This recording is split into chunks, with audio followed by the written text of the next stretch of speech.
Spirit of truth, the Spirit of truth.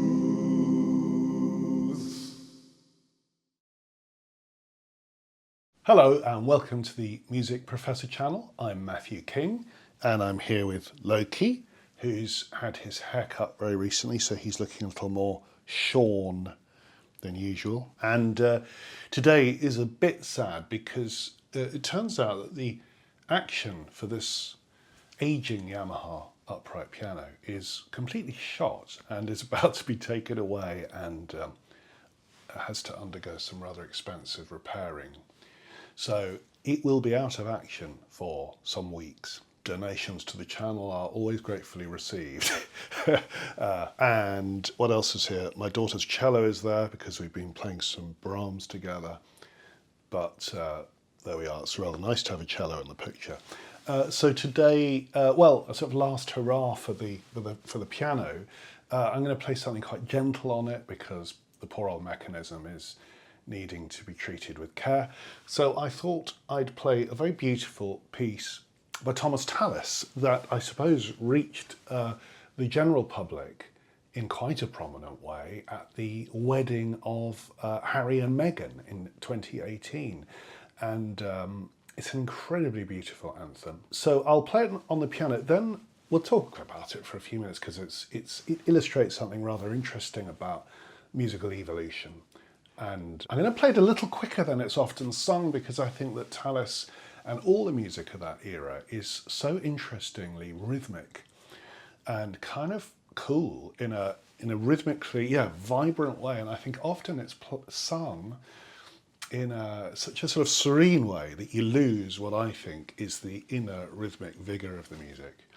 I'm no expert on early music, and those of you who are welcome to disagree with me, but I'm going to play it a little quicker and in fact attempt at the end of the video to sing it. I know my voice is not special in any way, but to sing it in this more rhythmic way and see what you think.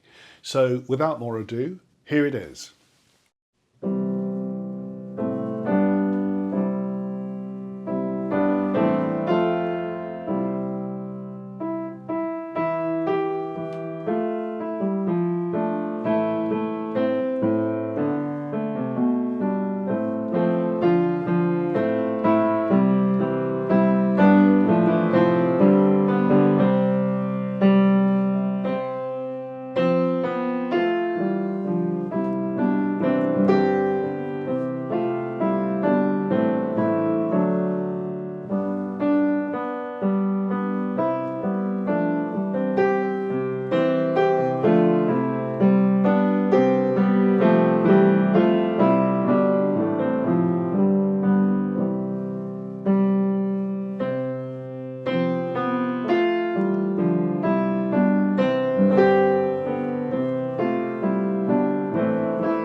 So the motet is called If Ye Love Me, and it was written during the reign of Elizabeth I in 1565. Now, Thomas Tallis, he's something of a survivor. I mean, he's an amazingly gifted composer, but he also kind of had the ability to survive in a very turbulent era. So he was 60 years old, which is old by Tudor standards, and he went on to live to, I think, 1585. So he was 80 when he died, which is really prodigiously old for that period. And to have survived a really dangerous time when he would have been brought up as a child singing as a chorister very near here actually at Dover Priory, which was an old monastic foundation. But of course that got shut down by Henry VIII when the English Reformation happened. Henry wanted to divorce his wife, Catherine of Aragon, and so he made himself the head of the Church of England and broke with the Church of Rome, and in the process decided to plunder all the monasteries and all the religious foundations. Really incredibly turbulent time. And following his death, Henry VIII's death, his son Edward VI was a pious Protestant and so keen to reform the way church happened and the way that singing in church happened, that a new edict went out about how church music should be sung and how it should be composed. So the issue here was that church composers who'd previously composed vocal music to Latin text were now expected to compose to English texts. And there was a requirement that they write in a simple style, and this is a quote from the edict, to each syllable a plain and distinct note. In other words, every word should be audible. So you can't have the wonderful old elaborate polyphony.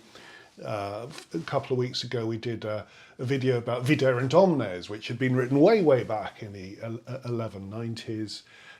So that's right at the beginning of this period of vocal polyphony.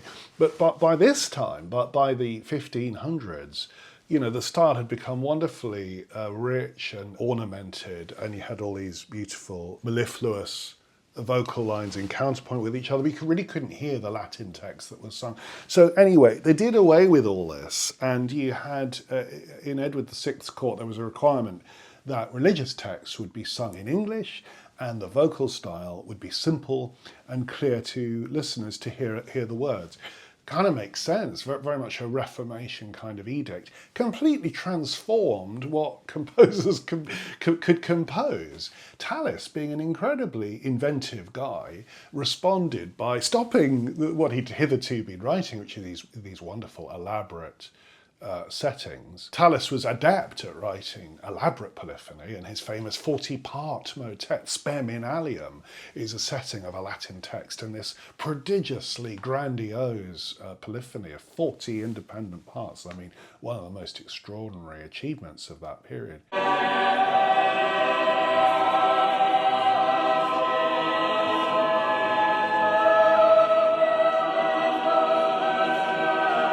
But here he is doing absolutely the opposite, writing the simplest thing, and thereby creating what is really a chorale style, the kind of thing that we're used to when we listen to the beautiful chorales of J.S. Bach. It's not like Bach because it's older than that. And this is where, do you remember I've said this in several videos, music is like a time machine. As soon as I play it, even on a piano, and of course it's anachronistic to play it on a piano because a piano is a later invention, but as soon as I play this music on the piano, even on the piano, you're taken back to the Tudor world because of the way the harmony sounds and these lovely simple progressions. Behind those simple progressions is this beautiful expressive counterpoint. And here is the vocal version with me, sorry about this, but me singing the original Tallis motet.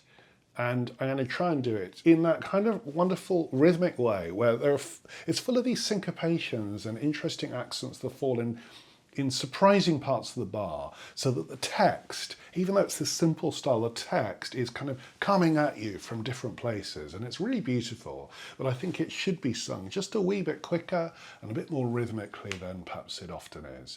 It's such beautiful music that I think performers often overemphasize its serenity and underemphasize its funkiness, if I can put it that way. So here it is. If ye love me, keep my commandments, and I will pray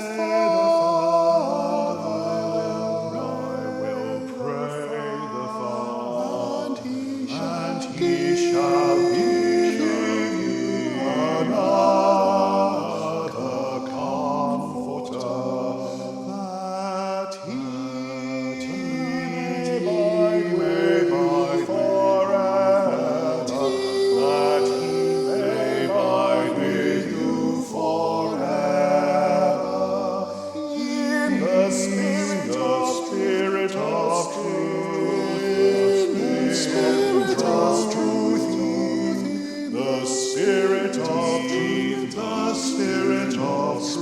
the Spirit of truth, that he may abide with you forever, that he may abide